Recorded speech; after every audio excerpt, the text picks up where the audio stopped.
सिंह किती पिल्लाला जन्म देते? 5 ते 6 पिल्लाला. आणि सिंह पिल्लाला जन्म दिला ती पुढे जाते माहितीये का? आपल्या पिल्ल्याला सोडून जाते. म्हणजे पिल्ले इथं जन्म दिले की ती 1 किलो म्हणजे जाते थोडं दूर. दूर गेल्याच्या नंतर काय होतं रे? ते पिल्लू काय करतं माहितीये का? आता मला सांगा, एखाद्या आईनं एखाद्या लेकराला जवळ घेतलं तर लेकरू किती रडतं रे? रडतं का नाही? आणि ती सिंह काय करते? आपल्या पिल्लाच्या बाजूला जाते. बाजूला गेल्याच्या नंतर काय होतं रे? ते पिल्ल रडतात आणि रडत रडत धडपडत धडपडत आपल्या एक पिल्लू त्याच्या आईकडे जातं.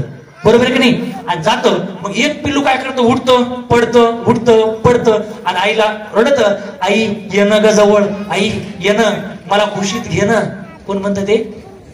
सिंहचं पिल्लू म्हणतं का नाही? आणि ते एक करत ते पिल्लू एक पिल्लू त्या ठिकाणी जातं.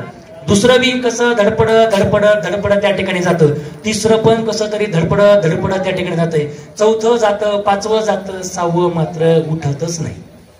6व्याला उठला खाली पडतं, उठला खाली पडतं आणि उठल्याच्या नंतर त्या आईला ओरडतं आणि आईला सांगतं आई येणं ग, माझ्या वाचून होईनाच झाले ग आई, होईनाच झाले. आणि मग ती सिंह ते पिल्लू तिथं जसं पडलं तसं उठतच नाही. ती सिंह येते जवळ, त्या पिल्ल्याचा स्वतः घोट घेते.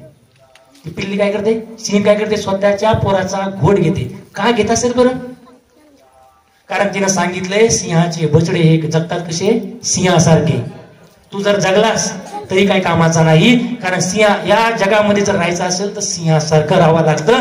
जर तू सिंह जर नसेल तर तुला जगूनच काय उपयोग आहे? म्हणून ती स्वतःच्या पोराचा घोट घेते की नाही?